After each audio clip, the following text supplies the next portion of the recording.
Pas qui ne nous éloigne pas de l'Afrique, puisque l'ouvrage remarquable de notre confrère Jean-Louis Pérez sur Anne Lauvergeon nous conduit, pas toujours, mais très souvent en Afrique, où un certain nombre de scandales se sont déroulés sous la tutelle de cette dame qu'on appelait Atomic Anne, la duchesse Anne, la princesse Anne, une merveille absolue, à la fois scientifique et sur le plan scientifique et financier.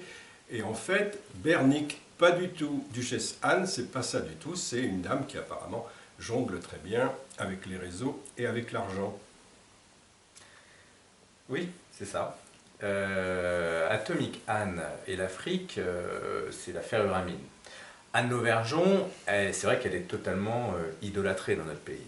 Dans notre pays, c'est quelqu'un qui a créé Areva, qui l'a développé. D'ailleurs, son premier bilan est bon, hein, quand on le regarde bien. C'est le deuxième, son premier mandat, je veux dire, est bon. C'est le deuxième mandat qui pose un peu plus de problèmes. Elle s'en va en 2011, il y a un trou de caisse d'au moins 6 milliards. Hein, 6 milliards. Elle a le PR finlandais, qui est une catastrophe industrielle. Et puis il y a Uramine, en effet. Et le PR français n'est pas beaucoup mieux. Le PR français n'est pas beaucoup mieux, ça va un petit peu mieux. Elle n'est pas totalement responsable parce que EDF s'occupe de l'EPR français, alors que l'EPR finlandais, Areva, est constructeur. Anne Lauvergeon a voulu construire une centrale nucléaire. Areva, visiblement, n'en avait pas les capacités, ce qui fait qu'aujourd'hui, c'est une catastrophe industrielle. L'affaire Uramine, ça se passe en Afrique, vous le savez. C'est l'achat d'une petite société, une junior, comme on l'appelle, c'est-à-dire une société qui n'a pas de réserve certifiée. Cette société a 3 mines en Afrique du Sud, en Namibie et en Centrafrique. Les réserves certifiées, ça veut dire qu'on ne sait pas exactement ce qu'il y a sous le sol. Là, elles ne le sont pas, donc on ne sait pas ce qu'il y a. On subodore avec une baguette de coudrier qu'il y a quelque chose... Mais Areva fait faire des études alors avant d'acheter ces mines. Ben non, c'est bien ça le problème, c'est-à-dire qu'Areva, en fait, va acheter cette société canadienne basée aux îles Vierges qui s'appelle Uramine, 2 milliards 500 millions de dollars sans faire d'études. Hein, les experts d'Areva disent même avant l'achat qu'il faudrait faire attention, hein, parce que c'est pas si clair que ça. Eh bien Areva, Anne Lauvergeon, Areva dirigée par Anne Lauvergeon, va acheter Uramine. Et qu'est-ce qu'on va découvrir alors? Et qu'est-ce qu'on va découvrir? C'est-à-dire que dès que la société Uramine a été achetée par Areva, on va se rendre compte au fur et à mesure que il n'y a pas les réserves finalement. En Afrique du Sud, la mine sud-africaine, les études ne vont même pas à terme. On se dit il n'y a pas ce qu'il faut. En Namibie, qu'est-ce que se disent les experts d'Areva? Ils se disent le taux d'uranium est très faible, il n'est pas celui qui était annoncé. Et en Centrafrique, la Cogema était déjà présente, la Cogema qui est l'ancêtre d'Areva. Hein. Et donc on savait très bien ce qu'il y avait en Namibie. C'était soi-disant la plus prometteuse, en Centrafrique, pardon.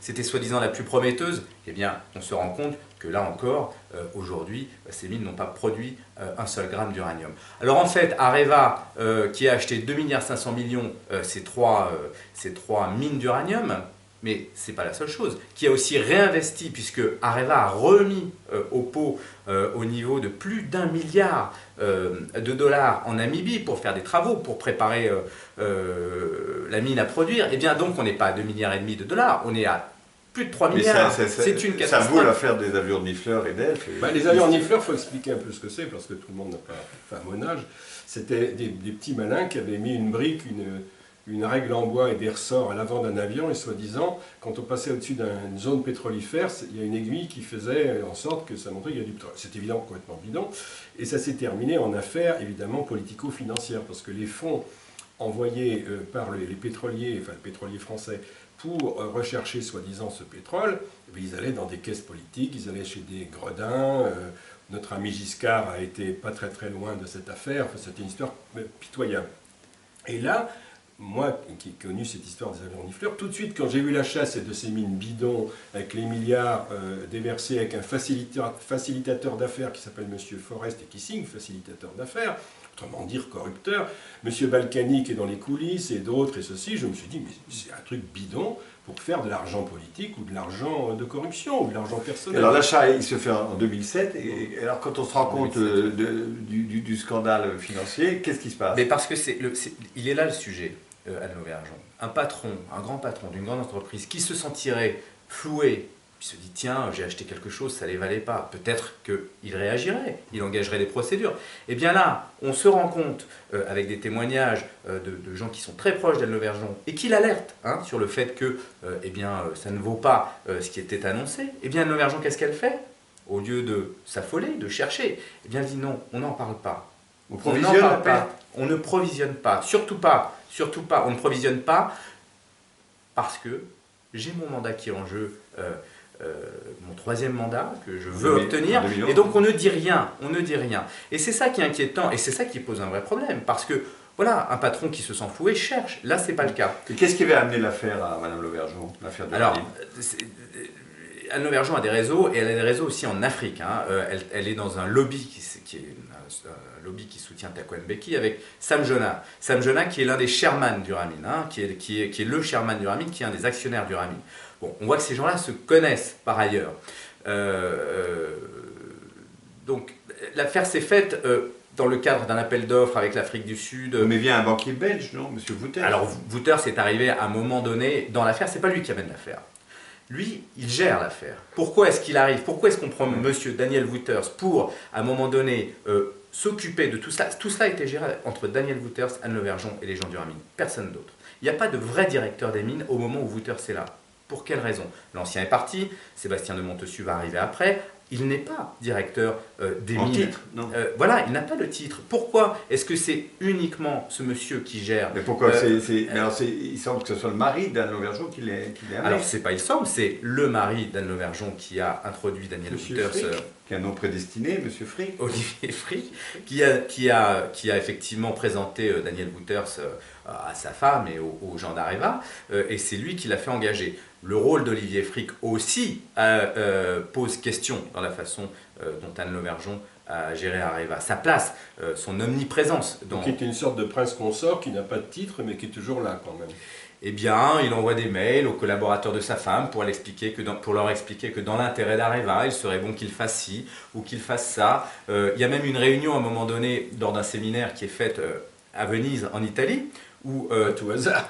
Voilà, très beau séminaire avec les conjoints, tout ça payé par les deniers d'État, il faut quand même le dire. Areva, c'est une entreprise publique, parce que c'est ça le souci de cette entreprise, c'est que, voilà, à un moment donné où effectivement tout est dur pour tout le monde et pour les Français, on a des dirigeants... Alors à Venise, c'est un peu moins dur, et qu'est-ce qui se passe? Alors à Venise, pardon, je m'égare, mais à Venise, en fait, qu'est-ce qui se passe? On se retrouve, donc les conjoints qui sont invités vont se promener à droite à gauche, sauf Olivier Frick. Olivier Frick, lui, participe aux réunions des dirigeants d'Areva. Et à un moment donné, avec une dizaine de dirigeants d'Areva, Olivier Frick assiste à la réunion, et non seulement il assiste à la réunion, mais il prend la parole pour expliquer comment il faudrait faire, il faudrait sans doute investir là ou là.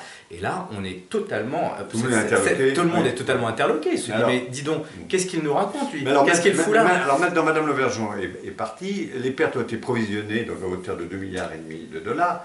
L'entreprise Areva va extrêmement mal. Récemment, on a lu que si ce n'était pas une entreprise publique, elle déposerait le bilan. La Cour des comptes a confirmé tous les doutes qu'on pouvait avoir sur un certain nombre de malversations, de falsification de documents, de faux en écriture même. Oui, bon. Les accusations sont très graves. Une procédure a été ouverte. Alors, judiciairement, aujourd'hui, Mme Le Vergeon est mise en examen ou qu'est-ce qui se passe? Non, puisque c'est une enquête préliminaire qui devait ou devrait, on ne sait pas, déboucher sur effectivement l'ouverture d'une information judiciaire. Ça n'est pas le cas. La Cour des comptes a été très dure, effectivement, et les accusations sont très graves. Pourquoi est-ce qu'aujourd'hui, un certain nombre de personnes ne sont pas encore entendues par la brigade financière? Je pense à Saïf Durbar, qui a cet homme d'affaires indo-pakistanais, conseiller du président Bozizé, ancien conseiller du président Bozizé, qui est à la... Que vous citez abondamment dans le livre. Oui, et qui a des choses à dire, et qui le dit. Qui a croisé M. Balkany, notamment. Qui a croisé plusieurs fois M. Balkany. Et pourquoi est-ce que Saïf Durbar, qui connaît beaucoup de choses sur le comportement d'Areva en Afrique, n'est pas entendu par les juges français? C'est ça qui est intéressant. Ce monsieur attend, il l'a dit, moi j'attends, si on me convoque, je viendrai. Il habite en Angleterre, personne ne le convoque. Une des raisons de cette impunité, est-ce que c'est pas que c'est un scandale qui touche à la fois la gauche, les amis de Mme Le Vergeon, et la droite, M. Balkany, qui vient à la fin dans un ultime dossier concernant ces mines. Alors, Balkany avec Forrest, le facilitateur d'affaires, ils voyageaient dans le même avion, c'était la même équipe, quoi. est-ce que ça touche la droite et la gauche? Moi, j'ai pas d'éléments pour dire que Anne Lauvergeon... Où est l'argent d'Uramine, en fait? Voilà, on peut se poser la question comme ça plutôt. C'est où sont les 2 milliards 500 millions de dollars? Où est-ce qu'ils aux sont? îles Vierges, où il y a un blanchisseur connu qui... le Hollandais volant. Où est-ce qu'est parti cet argent? Je pense que voilà, le sujet il est là. Je veux dire, à partir du moment où cet argent, ça ne valait pas ça, il y a un sujet, mais il y a un sujet sur la répartition de l'argent. Il y a cet écrivain Vincent Crouzet qui a été qui a été assez loin. C'est un roman, une façon de dire les choses. Il parle lui de rétrocommission. Voilà, il y a plusieurs pistes qui quand même. Est-ce que ça a servi dans le cadre de l'appel d'offres en Afrique du Sud pour donner de l'argent à la classe politique sud-africaine, comme ça a été dit par le Mail and Guardian, un journal d'enquête très sérieux en Afrique du Sud? Il y a quand même des choses qui sont là sur la table, et puis l'enquête n'avance pas. Et alors, ce qui est confirmé par votre livre, c'est qu'il y a une formidable erreur de gouvernance au minimum, et que là, Mme Lauvergeon n'a pas l'air vraiment sanctionnée dans le petit monde parisien. On a évoqué son nom pour être ministre de l'Industrie. De Manuel Valls, oui. Et là, elle est tous les 8 jours à l'Élysée. Et là, on touche au sujet qui, moi, me tient un petit peu à cœur, c'est-à-dire que là, on est... dans une espèce d'aristocratie française, les grands corps de l'État, ces gens, c'est pas par hasard, hein, si Anne Lauvergeon a été à la tête de la COGEMA puis de l'Areva, c'est le corps des mines. Il y a des postes qui sont dévolus à certains corps de l'État. Voilà. Et puis elle a dirigé d'une main de fer cette société. Diriger le nucléaire français. On voit que les gens ont peur encore aujourd'hui de parler, voilà, alors qu'elle n'est plus en place. Mais ce qu'il faut savoir, c'est que diriger le nucléaire en France, on est à un niveau de chef d'État. C'est une puissance absolue. Elle a eu pendant 10 ans, c'est très long, une puissance absolue. Et effectivement, on se rend compte qu'il y a un certain nombre de personnes qui ont peur d'Anne Lauvergeon. Et elle a une formidable communication. Et elle a évoqué des budgets faramineux de com, elle a 10 beaucoup investi. d'euros. Elle a beaucoup investi dans la communication d'Areva. Mais travers Madame Anne Méo, la grande prêtresse du CAC 40. Alors il y a plusieurs sujets sur la communication. Juste pour finir sur cette forme d'impunité finalement, parce qu'on en est là, quelqu'un qui aujourd'hui brûle 6 milliards, gaspille 6 milliards d'euros, peut aujourd'hui effectivement prétendre à un ministère, peut aujourd'hui être reçu par le président de la République. On parle d'elle pour différents postes. Et à un moment donné, pourquoi est-ce que nous, vous, moi, tous ici, on fait une erreur, on la paye? Je veux dire, à un moment donné, voilà, elle, et quand est-ce qu'elle va... Elle n'a pas voulu, en revanche, vous recevoir. Elle n'a jamais voulu. Est-ce qu'on pourrait dire que Areva a un peu remplacé le elfe de la belle époque, le phoque Prigent, etc. Je n'ai pas d'éléments pour le dire, malheureusement, ou heureusement d'ailleurs, c'est comme ça, je n'ai pas d'éléments pour le dire. Il y a maintenant, c'est-à-dire qu'il faudrait commencer un petit peu à enquêter sur ces sujets-là, oui. Pourquoi est-ce que, effectivement, les sujets ne sortent pas? Pourquoi? Et sans rentrer dans un conspirationnisme qui serait stupide, c'est pas ça, c'est qu'à un moment donné, on peut se demander pourquoi un certain nombre d'enquêtes ne sont pas lancées sur Anne Lauvergeon. Il y a quand même 3 ans qu'on a commencé à évoquer cette histoire, 3 ou 4 ans, le rachat d'Uramine. Il date de 2007. 2007, oui.